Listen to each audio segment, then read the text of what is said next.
Nicco, usually I start these interviews with questions about your childhood, but we met in a very specific way. We did. I didn't even tell you this part of the story. Were we in Dallas or Houston? Now, I would be lying to you if I even tried to tell you what state we were in. We were on a definitely plane. in Texas. We were on a plane, okay.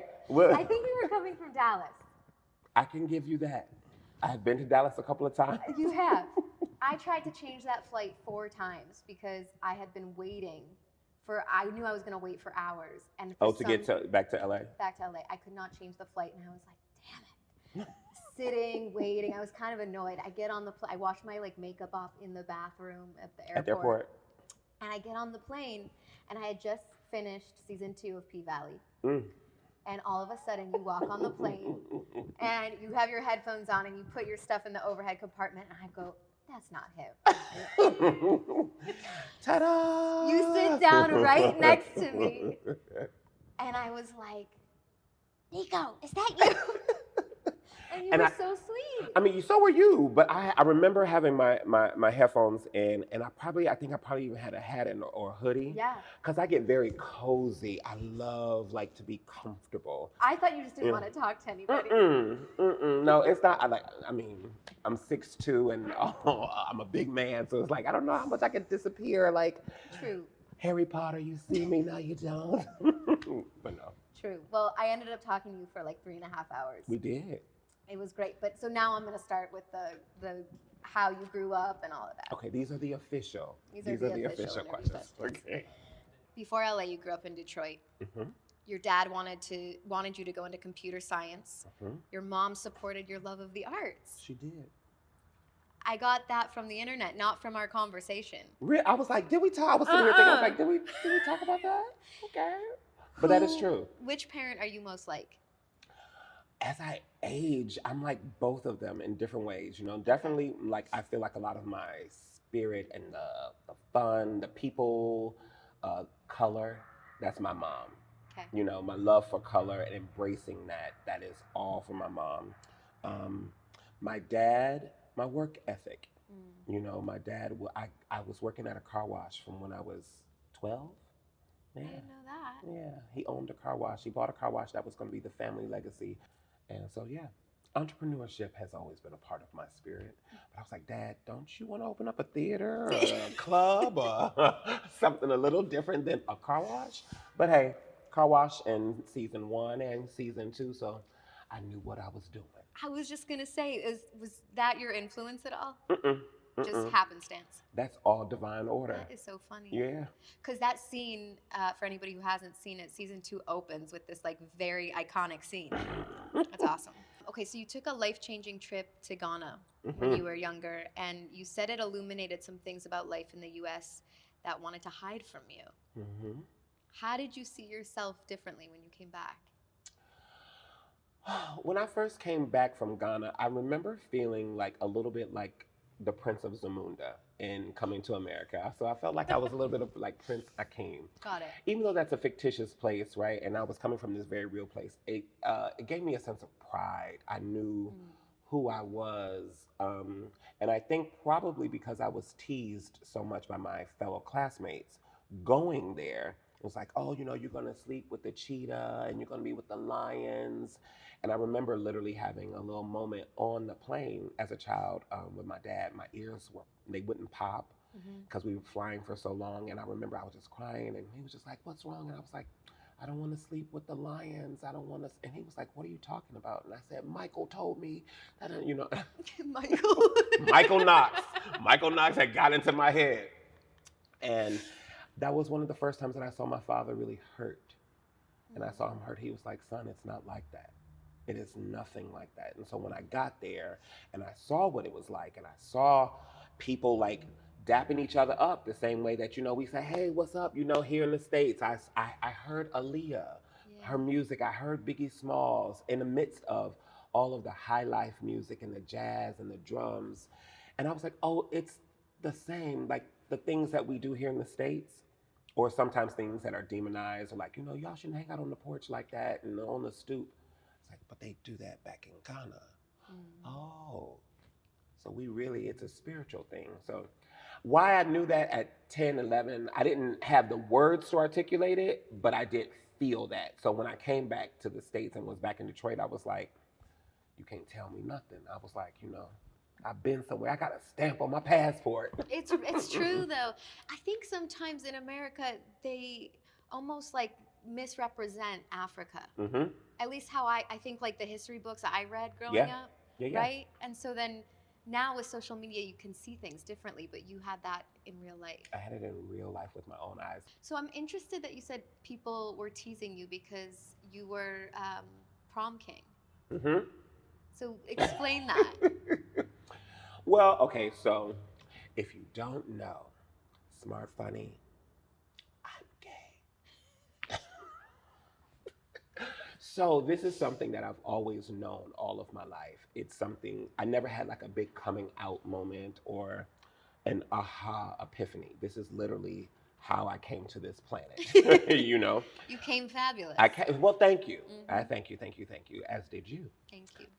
But I was teased a lot, in school. I think also because I was a big guy and my body was not like athletic and six pack and hard muscles.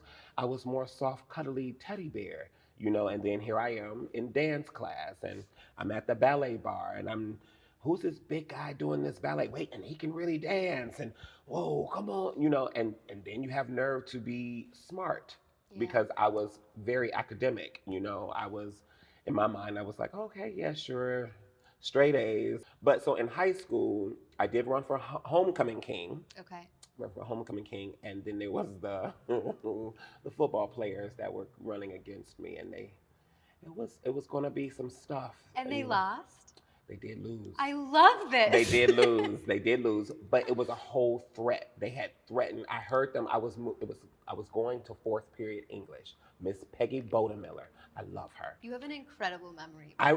That's how I know my lines. Like, oh my God.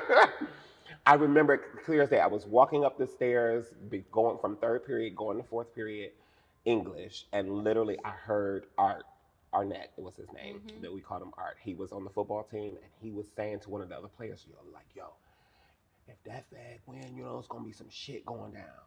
And I was like, I turned around and I went down to the security booth, and I told Miss Tyner, the head of security at the time, I told her and Mr. Wilcox, I said, listen, I just heard some stuff. I just want you to know, I ain't no punk. So if something go down, I just want to know that I told an adult, but I'm defending myself. So let it be what it's going to be. And then I went back to Miss Bodemiller's class. And that was that. And so then that rest of the week, it was a lot of the teasing and all the things like that. So at the actual homecoming, when they were announcing everyone, like long story short. You must have been so nervous. Extremely. I was extremely nervous because I really didn't know what was going to happen, but I was ready to defend myself. Yeah. I'm from Detroit, and the streets prepare you for certain things. You understand what I mean? I don't necessarily, but I can imagine. Only with a smile. Yeah. Only with a smile. That's why, that's a little more deadly, Mm. And so what happened was I felt like this was my bodyguard moment. I say like Whitney Houston in the Bodyguard movie because they called my name. And I heard all of this rumble. It was like and I didn't know if it was cheers, if it was boos, if it was the feet rumbling on the floor. And they said, Nicco Annan. And I was like, and I was ready because I didn't know if somebody was about to rush me, like what was going on. And literally I got crowned and then I had to leave. Why? Because the principal said that because I had won, it was causing too much of a disturbance. So with my crown and my sash and my best friend, Danielle. Really? Yeah, her name was Danielle. You went to New York before you came to LA. Mm-hmm. When did you move to New York? I moved to New York directly after high school. I graduated in May and I went to New York, I think it was August or late July for orientation. My mother drove me across country. I was reading that 2% of actors are paid. 2%. So you're making a living as an actor in New York City, which is pretty remarkable. Mm-hmm. And you start doing a play eventually called Pussy Valley. Yeah. Well, and to be honest with you, like for anyone that's watching this, I Yeah. did for real. I used all of my gifts. Say more.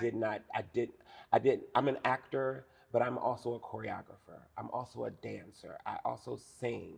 I like to do musicals. I like to do comedies. I like to do straight plays being plays without music, right? Not heterosexual only Exactly, place. right? Although most of the characters, I will tell Yeah. you, were quote unquote heterosexual.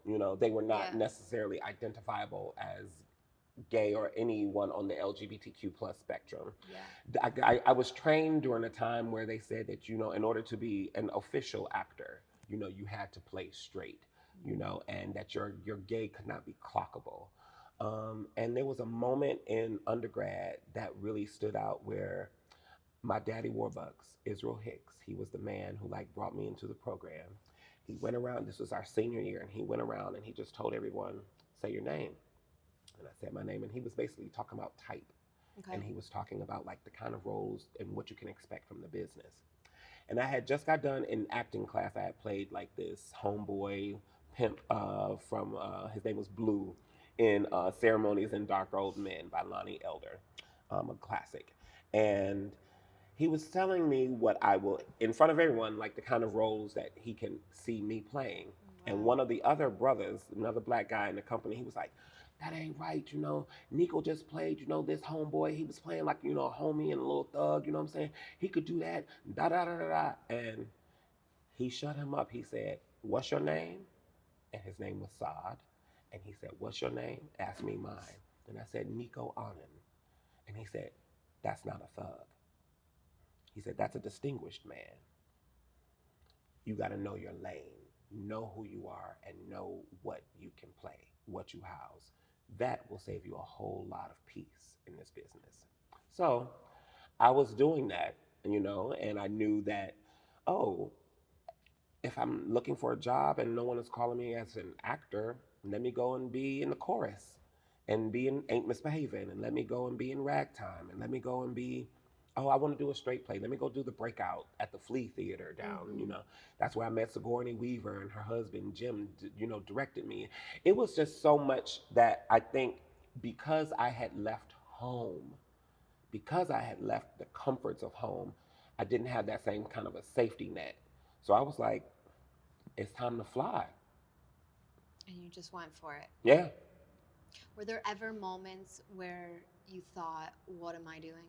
Why did I go for this? No. Like, I didn't know what I was doing all the time, yeah. but I knew that I was doing what I was supposed to be doing, if that makes sense. Yeah. Not only because was I happy, like I would work long hours, long hours, and then get on the train, you fall asleep on the train, you get up and you go home and you're like, I'm only here for 4 hours and then I'm going back to the next situation. But I loved it. I loved it. And my mom said today, literally, as I was on the phone with her earlier today, she said, you said this at 9 years old because, the Critics' Choice Awards that just was announced. And I was like, yeah, yeah. So I sent her the article and she was like, I was reading this and I was just like, wow, look at you. You said this. I said it when I was like 9 or 10. I remember we were having like a, come on. It's a moment. We were having a barbecue dinner. My dad had gone out and gotten some barbecue, and we had sat on the porch, and he had said, what do you want to do when you grow up? And I remember I had my little chicken, and I was eating some coleslaw, and I was like, I want to see my name in lights. I didn't really know what that meant, That is fascinating because that's also from the conversation we had on the plane, not really, like the name in lights feels like I want to be famous. And you actually like are a master of your craft. Yeah. The fame is just sort of a product. It's a byproduct. Yeah. Yeah. Which is interesting. But as a kid, that's what you say, right? That's what you say because you just see the name on the marquee and you're like, Right. oh, that's going to mean something. When you see Nicco Annan, oh, you must be somebody. What do you want people to think when they see it in lights now?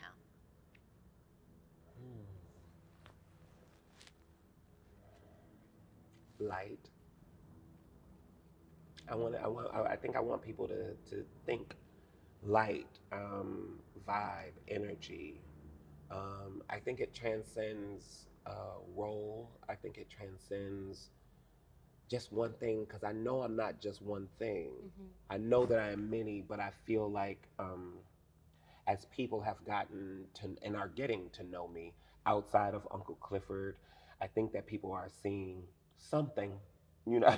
And a lot of things. yeah, and I feel like that that's for me. It's also a part of like how I show up and why I show up the way that I do, and why I was so adamant about like not being my character Yeah. outside in the world, because I love me and I want people to see me.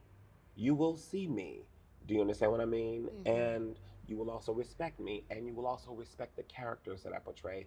That Uncle Clifford is such an amazing, amazing character. I'm very well aware that that is like, it's like lightning in a jar. It is. You know? I want to get into it, but I don't want to get into Uncle Clifford just yet. Go ahead. Go ahead. Hit your life. So I read something that kind of upset me. I want to know if it upset you or not, because I know you have thicker skin than I do. Uh-oh. Where are we going? You were told you needed to lose weight in order to be on TV. Mm-hmm. How did you receive that at the time, and then how do you look at it now? When that manager said that to me, I wasn't really phased, and I'm gonna tell you why. Because as a Thicker dancer, skin than me. well, listen, I guess it was a part of the training. Yeah. As a dancer, I was told, you're too big, you can't do, contemporary dance, or you had to lose weight for that to be a concert dancer, because that's where I knew to go. And because of those comments, my brain shifted to choreography. And in choreography, long story short, I saw a hearing impaired dance troupe in high school. They changed my life because I was amazed that they could not hear, but they were all in sync, and They could feel it. They could feel. They literally felt the music. So And cool. the subwoofers, they have extra subwoofers for the floor so that they could feel the rhythm. That's amazing. And I was like, oh, so you could do anything. And I thought this very warped thought, but I said, oh, God forbid if I ever become a paraplegic, I would still be able to dance. That's how much you love the arts. I still saw myself in a chair dancing, and that kind of changed my mind. So when the manager then said that to me years later, You just said, I've always been met with no. Not just, oh, you didn't get the job, you didn't get the job. It was because, oh, you're too big. No. Oh, you're too gay. Oh, no. Your gap is too much. No, you're not a leading man. No. And I knew that's why I always tell people, get in touch with your why. so you have to tell yourself yes. Yes. It's very hard when everyone else is telling you no. Mm-hmm. Mm-hmm. But when you know why you're doing it, I didn't do this for fame. I didn't. Because fame was not what it is now when I started. Yeah. Thank God. Because it probably would have turned me away. You know what I mean? But so when people say things now, I mean, I'm human. It hurts. But sometimes I honestly forget. I should be like, oh, wait, I'm supposed to be offended by that. Sorry. Eek. Let me say something about that because, at first I really wasn't, Yes. So, yeah. So the New York Times wrote a piece about Pussy Valley. Mm-hmm. Sex may sell the Starz strip club drama, but at the heart, it's a potent lyrical story about hard work. That was a very interesting statement to me because I love the show for a lot of reasons. One of the things I thought was I took a television criticism class in college. Okay. The professor said Shameless had just come out, and he said, this is the first show I've ever seen about poor people on TV in America. He didn't think about All in the Family. So he's thought about All in the Family, and he said Married with Children. Okay. But those are sitcoms for the most part, right? Yeah. This was the first show, it was kind of a drama Yeah. about what it's like to be poor. Mm-hmm. Pussy Valley is one of the only shows that I've seen set in the South and also about lower income. Mm-hmm. And I forgot about the hard work. He was right. Everybody thinks about the sex. Yeah. No one's thinking about the hard work. Yeah. Yeah, yeah, yeah.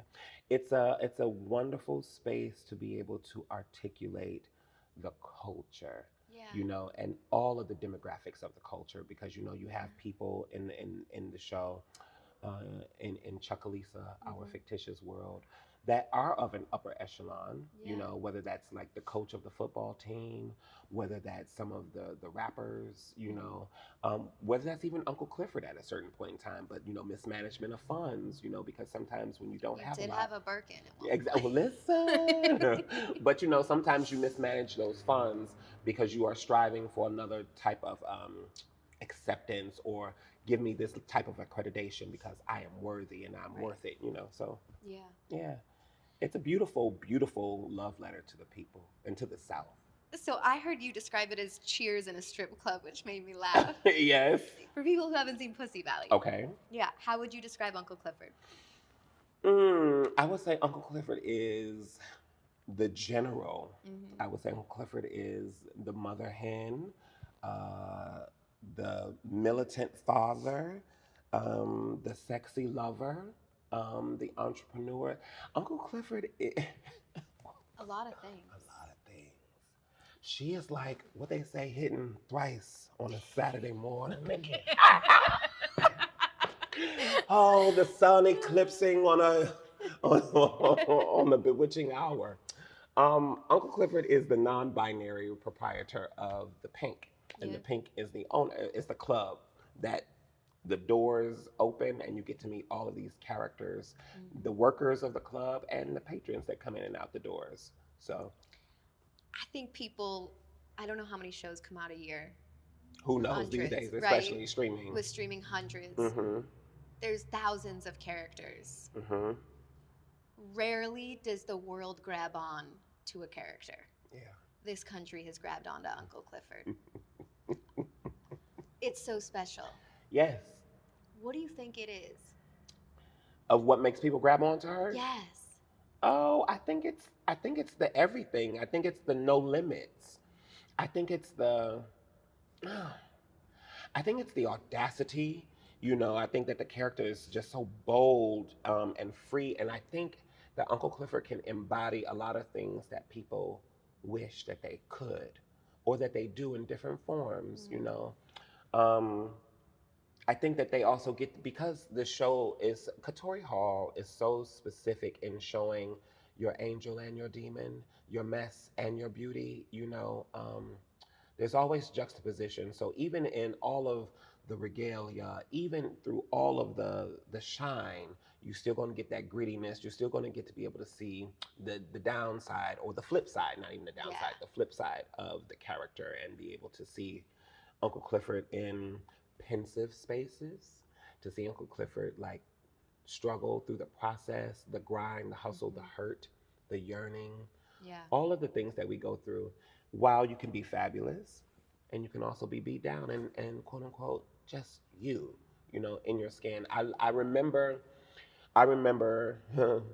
thinking, oh, maybe by season 3 I'll be able to, like, not wear a wig, or something. And I remember saying, we were sitting on the couch before we filmed anything, and Mhm. Katori was like, "Yeah, I saw Uncle Clifford's hair kind of like yours," and I was like, "What do you mean?" In my head, I was thinking like Nick Ashford, and I wanted something that was like, like I wanted Yeah. another wig to be Uncle Clifford's hair. And she said, "Why would we do that? That's not real. That's awesome. That's not real." And I remember I actually had a breakdown when she told me that, because I knew, oh, I really have an opportunity to dispel all myths. I have space to You to have be. space. I have space to be, and that's not often that you always get that. So this man that was this chef, well, he wasn't a chef. He worked like the maitre d', but this restaurant at Tom's Diner did not have a So maitre the d'. step down, man. Step down. He would always just, you would be in stanchions, and he would just step down. Young lady, step down. I need you to step down. Come. And you just heard that, and you would be laughing, talking. They would come. They would give you orange slices while you were in line. They would give you cookies while you were in line, and give you coffee as well. If so, you were almost like kind of full and Mhm. satisfied before you sat down actually at the table. But he was in my mind as Uncle Clifford Wow. because he was such an authoritarian and he was so diligent, but he was at home in that restaurant. Mm-hmm. And when I heard that song,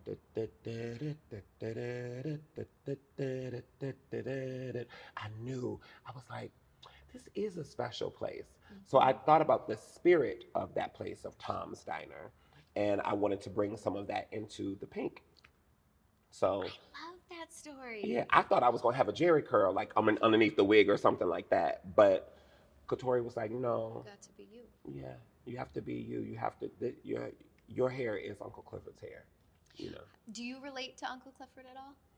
Uncle Clifford inspires me. Mm-hmm. Uncle Clifford inspires me. I feel a little bit sometimes maybe like if you have like who was that Beyonce had? Sasha Fierce or Yeah. something like that. It's a whole nother persona that comes over me. I Yeah, I can't would say so. I can't like it's hard. I can't come in and out of character in between That scenes. was my next question. Yeah, it's too hard. It is too hard physically, with the nails, with the hair. My whole body changes. Yeah. The way you walk changes. It all of Yeah. it changes, and in turn, that then changes my physical. And I remember after season one, I got really small, and I went to Macy's and I had I was getting a shirt for some party or something like that afterwards, and I got my normal size, and I was like, got me an XL, and I was like, oh, this is a little too big. Okay. Then I went and I got a large, And it was too big? and I was like, I put the large on. While you're out by the racks, and because I was like, oh yeah, this is where I put it on top of my t-shirt, and I was like, yo, this is still big. And I went and I grabbed that medium, and the medium fit, and it blew my mind, Danielle. It blew my mind, and I got mad. I got mad. Why? Because I was like, yo, I'm a big boy. What are you talking about? I'm a like this weight is for the pushing, baby. Ain't nobody. And I was like, oh my God, you lost your thickness. I love this so much. Yeah, but we actually we had conversations. Yeah. Katori was very, very transparent. She's extremely transparent, and she's like, "This world needs to represent real people. So don't go getting small like Hollywood small. I need you to eat. I need you To be a real person. to be a real person." Yeah. And so when you see like Mercedes up on the pole and she You were slaps just her working long thigh, hours. listen, exactly. You know, and you see it jiggle. Right. Because that's real, and I think that people also love that. Yeah. You know, people paying for what we got naturally. So They want what's real. But first, I want to talk about theater versus TV. okay. What does being a theater actor teach you that TV doesn't? Being a theater actor teaches you a lot in terms of projection. I always talk about the vocal projection and your emotional projection to reach the balcony and stuff like that in the Right. last row. Kind of have to pull it back for TV, right? You do. Yeah. But I think theater really teaches you how to work a room and to work a crowd, because you can be in the scene here with your scene partner and you hear the audience gasp, or you're hearing them laugh, and you have to hold for laughter, or when you have them in your hands. You can feel it. Yeah. Yeah. Yeah. I learned that from improv. In high school, I was in an improv troupe, and I remember my teacher, Miss McCormick. I was getting heckled, actually, in one of our improv shows. And again, it was the teasing from being dark skinned and being the dancer and being the big guy. And they were like, yo, big boy, da, da, da, da. So that's why sometimes when the blogs or somebody says something, I'm like, oh, you have no idea. Right. We've been here. I've been here, done that. Yeah. But, again, you're still a human being. But I learned, oh, no one is going to save me. Because they were teachers in that audience. They brought their classes, that would come and see the shows. And none of the teachers would get on the students that were heckling. And I had told the director, I was like, you got to say something like, we're up here, we're trying to do this show. And she was like, that's not my job, Nicco. That's your job. And it was one of the best lessons. That, when you said no one is going to save me, Mm-hmm. all I thought was when I realized that too in my life. I think when you realize that in your life, Mm-hmm. everything changes. Was it life or in your career? It was like mostly financially, right? Because Mhm. like I realized like I can't marry my way out of this. I can't manifest That's right. my way out of this. That's Like, right. I got me. No matter how intelligent I am, no matter how pretty I am, None of it or matters. none of it matters. I gotta do this. No one can do it for me. I think that It's that's awesome. powerful. It is, and I feel like like that's when you learn your own, like your own conquest, and Yeah. like it got me. I'll say it got me in touch with what I wanted. Yeah. Even Me in too. the New York of it all, I could have easily gone home and come back to Detroit, but I didn't want to do that. I was like, why would I do that? Yeah. And I've sacrificed all these years, and people have sacrificed this money. Yeah. It was not easy, I was a middle class family, but we were not well off. You know what I'm saying? I was working over the summer, be very clear. Yeah. Working at the car wash. I was scrubbing white walls. You know what I'm saying? Yes. My own little wax on, wax off situation. But I made it work. So I think that it teaches you like how to hold on to who you are and the moment in the room. Yeah. And then in TV, it's intimate. It's really intimate, and knowing how to just let people in. I don't want to be like so hyperbolic, but I do believe this. Okay. I think that Uncle Clifford is a revolutionary character for the LGBTQ community. Why? I have never seen a non-binary character on TV presented as a full person, 360, the way Uncle Clifford is. I think about Will and Grace. That was a show that I watched like probably 7th, 8th grade up. And I always think, do people change laws or do laws change people? Maybe a little bit of both, right? I could make an argument that show helped change some laws. Yeah. I think like it brought the gay community into people's homes and hearts. I think Uncle Clifford is doing that too. Have you considered that at all? I'm being still right now because when you say stuff like that, it's very touching. It's really awesome. It's probably hard to receive because you're in the middle of it. It's not hard to receive. It's full. Yeah. It's not a hard thought to receive. It is overwhelming. Yeah. To receive, I guess, because I know that I'm a part of something that is so much bigger than me. Yeah. And literally, I'm just trying to do my part, and I'm proud of us, not just as a team of what we are creating with the show, but of how people actually are receiving Uncle Clifford. Oh, that's nice. I didn't think about that aspect. Yeah, it's major. Danielle, like I'm getting people that it all started again in the pandemic of me receiving how people got it, right? Yeah. And I remember speaking to Travell. Travell is a journalist and is also non-binary, and was like my 4th or 5th interview coming for the show when we were on our press junket. And it was all Zoom, and my first question was like, so what you think? Now this is after me playing Uncle Clifford on stage. This is after all of that. I've gone through the theater component and having talkbacks with audience members on the show, the process, blah blah blah blah blah blah. But this was a different entity. It was the 360 of seeing her. It was the episode. It was all the things, and I was like, did we get it right? And Terrell was like, oh bitch, y'all got it more than right.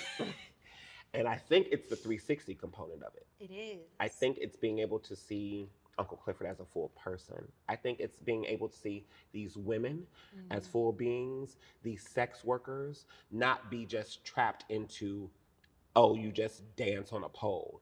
But you get to see the why behind it all. You also get to see the ups, the downs, the fight, and the flight. So, yes. Yeah. GLAAD's 2022 We're on TV report found that 11.9% of all characters on primetime TV are LGBTQ, which is a record high, but still pretty low. How do you feel about the representation that exists right now? I think that it's there. Mm-hmm. We need more. And I say more in all aspects. I think people can be very limited in what they think, quote unquote, diversity is. Yeah. I think that there's different types of people, different looks um, that exist and deserve time in the sun. Mm-hmm. I also think that I hope that through my portrayal of Uncle Clifford, people are inspired to write. And when I say that, to write Create. what, yeah, write what you think, I know what you mean. write what you see. So I read that you said the key ingredient to harnessing Uncle Clifford's power was intimacy. Mhm. Why intimacy? Because you always think that, people see you from a distance, even just as a gay man. People Yeah. think they will come at you easily with, the pronoun girl and, call you girl. And I'm like, well, hold on. Yeah. Oh, we not comfortable like that. Yeah. And I think people see Uncle Clifford and they think automatically like a snap queen. Yeah.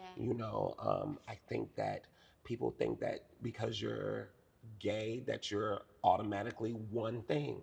Yeah. Whether that's hyper feminine or hyper masculine, regardless of your gender or your identity. I think that people have just very limited scopes on how Mm-hmm. they see people. I agree. Okay, Katori Hall. Come on. She created the play and then the show. Hmm. I have to tell you, the show made me think of strippers totally differently. You touched on it a little bit. Okay. But Katori in an interview said she wanted to show exotic dancers in their full humanity. I am so invested in these women's lives. Why? But I'm not the only one. Like on Shade Room, when the second season closed, the comments were hilarious. They were like, I'm going to Chuckalisa if X, Y, and Z doesn't happen. Like, That's right. we have all decided this is a real place with real people. The investment is wild. But I think the conversation around sex work in the last few years has changed a bit. It's like more curiosity instead of criticism, I would say. I think also with OnlyFans and Yes. those online streaming platforms or subscription Yes. platforms has really changed how people view sex work. I would agree. Yeah. Do you think that that Katori choosing all female directors plays a role in that? In how the women are seen? Yeah. I think that how Katori and the writers write the show.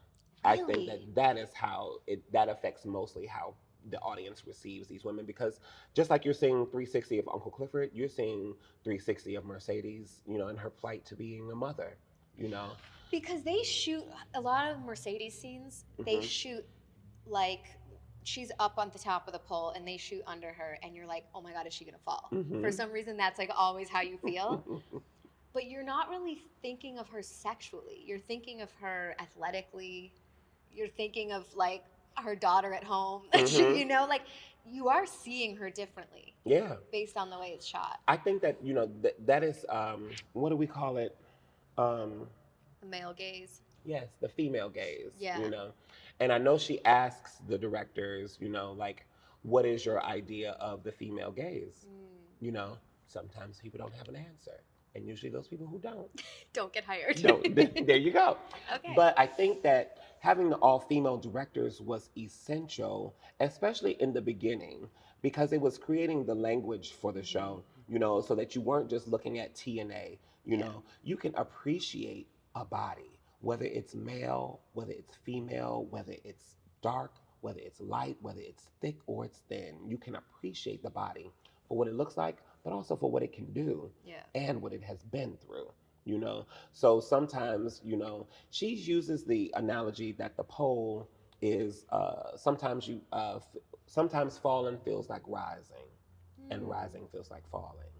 Like that. So that metaphor of the pole, that cinematically she definitely wanted to capture, and I feel like the directors do a great job with it. You said I had the audacity to dream something and it came to fruition. That was a really beautiful quote. Thank you. What's the bravest thing you've ever done? In life, what literally just came to my mind was when I was a child, and I stood up to the bully, the neighborhood bully that was trying to steal my bike at gunpoint. Wow. How old were you? 14. Yeah, I was 14. Me, John, Kareem, and Bill. We were riding our bikes and skateboards in the neighborhood just on a Saturday afternoon, and then the old school drug dealer came by and stuff like that. And was like, "Oh, yo, where you go? We're looking for oh, it's right around the corner." Just kids. But it was at the point where we weren't supposed to leave in front of the house now. Mm-hmm. And they was like, "Well, wait, can you show us?" And it was because it was a group of them. I was like, "Y'all, let's just right down here, just go down here." And so we wound up. They coerced us, and we got to the corner. Around the corner, one of them got off the bike, pulled the gun out. Was like, "Get off the bike." And I was like, "No, get off the bike." I said, "No." Danielle, I had bought this bike working at the car wash. I was gonna say, why did you not get off the bike? Because I bought the bike. That's my bike. What are you talking about? And then what happened? He cocked the gun back, and then so I threw the bike at him. I did some Matrix. It got off the bike, and like the jump rope that Bill was using that we were pulling around, like cut him in the leg, and he was like, ah. It was so dramatic in slow motion, but I was a booking. That is very brave. I guess. I think it is. There's a saying that things fall apart so that better things can come together. What are you glad didn't work out? I am so glad I did not stay in Detroit. And not because Detroit is a bad place. I'm just glad that I bet on me. I'm so glad that I didn't stay in New York, because I only left New York because I said, you know what? This season is done. I want more. I moved here to LA. I did not have an agent. I did not have a job that brought me here. I came with me and my talent. I'm glad that I keep listening to me in each iteration of life, of like, what's next? I know that you're a dancer yourself. You talked about it. Mm-hmm. Have you picked up any moves? Can you do the splits? Yeah. You can. Yeah. I did the splits in the season. You did? That's me. I thought that was not you. No, that's me. You did the splits. Yeah. I've been doing the splits. That is crazy. Why? Back in the day, see, again, this is the Detroit thing. A 6'2" man doing the splits. Baby, hey, it's called Wonder Ride. Ow! Don't you know that? I love this. Yeah, no, like back in the day, like that was when you knew that quote unquote you were a dancer. Like if a girl could hit it and hit the splits, oh, she a good dancer. Look at her, she hit the splits. Oh my God. That don't mean nothing. You just flexible. But yes, that was me. I do have a double. I do have a dance double. Bentley Rebel is his name. But Bentley Rebel. Okay. Yeah, that is his name. Like the Flintstones? Yes. I can't. Bentley, don't let her play you. I love you, bro. But we all have doubles because it's so much work on the body, and you have to shoot this like half a day. It's like 6 hours or, to shoot one scene sometimes. And, you have to still be able to do your next scene. Yes. That's amazing. The fan kicks, the spin around the pole, land in the split, boom, get up. And there was all this floor choreography too that got cut out. But, that's all me. You must have had such impactful teachers throughout your years. Mm-hmm. Mm-hmm. So cool. I had people that fed into me. Yeah. And that's one of the reasons why, because I taught as well. And as an instructor, I always said I want to give back what was given to me. I feel like you got so much. Oh my God. My character for life, like as a man, like how to treat people, how to show up for a job, how to respect the designers on the show, how to respect doing the lighting, doing the design. I knew about all of the different positions that were involved in telling the story. So I knew that even in the one-man show, it's not just one person. What are you most interested in out of all the things on set? Like, are you into the costumes or the props or the lighting? Like, what piques your interest the most? It depends on the project. Because sometimes I am really happy not being in it. Yeah. That's one of the things, like with choreography and directing, I love translating something that's in my head, a vision, an idea, and seeing it materialize in front of me. And I'm like, that's it. Oh, y'all responding to it too. That's it. Mm-hmm. And not having to necessarily be the performer. I don't need to be in it. I'm interested in so many things. I'm so in, Yeah. I have my mind is like I'm like a kid in a candy store a lot of times. Um, I'm gonna say sound. Really? I like the sound. Like I love doing like our post production and going through that process and Interesting. listening to what that's like. I love the visuals. Of course, I do love costumes. Yeah. Um, I don't, some it would be It's so hard. It fun. would be hard if I had to pick one. Yeah. If I had to pick one, like on P Valley specifically, Sure. I'm gonna go into wardrobe. I mean, aren't we I'm all? gonna go into wardrobe. That's me picking one. Okay, what song do you always sing in the shower? Mm. Oh, that depends on the day and where I'm going. I use music as my timer. I did see on the plane you were listening to the Beyonce album. Did look over. Oh my gosh, I need a screen protector. Yeah, you do. I couldn't see your DMs, don't worry. Oh, those ain't like that. No, but that Beyonce, that Renaissance album. But when I was younger, I would watch Usher perform and I'd be like, if we just met, he would fall in love with me. Which Usher It are we didn't talking about? Are we talking happen. about like My Way Usher or Confessions? Confessions. Okay. Yeah, like when he started taking his shirt off on Farewell. But like I think when we're younger, we all have these celebrities that we're like, we would be best friends, or they would love me. When you looked at Hollywood as a kid, I knew this where you were going. Go ahead. who were you like? They would love me. I'm going to tell you the truth. Please. I'm going to tell you the truth. This couch only accepts the truth. Alyssa Milano.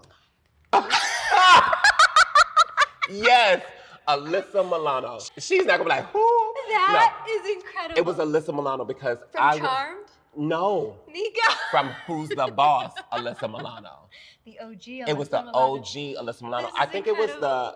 it was the tomboy in her, that like kind of like the rough outsider, kind of like, you know what I mean? And I went to a parochial school for middle school. And there was this one white girl that was like amongst all of us black kids, and her name was Jennifer White, of course. Okay. Jennifer White. And I was just like, Jennifer is cute. And my mom was like, you like Jennifer? I was like, no, I don't like Jennifer, but Jennifer is cute, you know?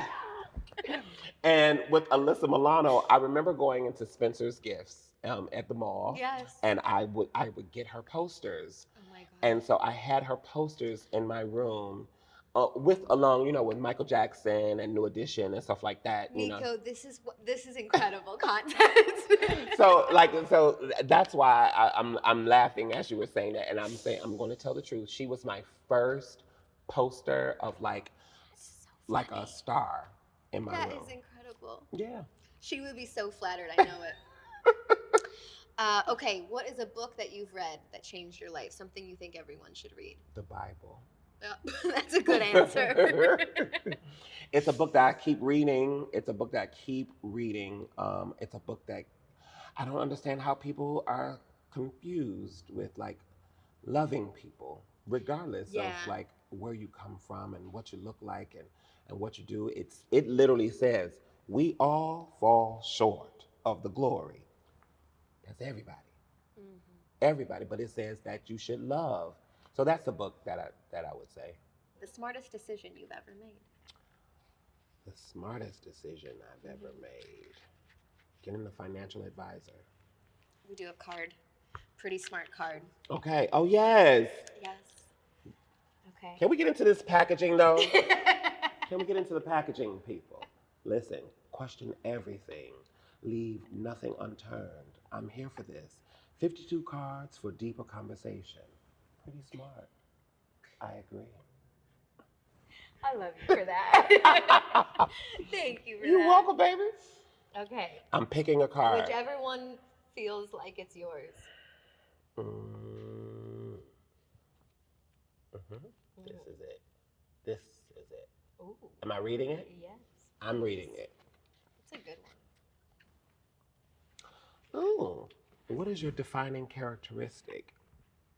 Transparency. Really? You are full of surprises. I'm transparent. I don't have You anything are. to hide. That is so interesting that that's your defining characteristic. Yeah. You like will that. always get the truth from me. I love that. Yeah. Thank you, Nicco. Thank you, babes. Yeah, I'm glad that we sat next to each other. I'm glad I got that first class ticket.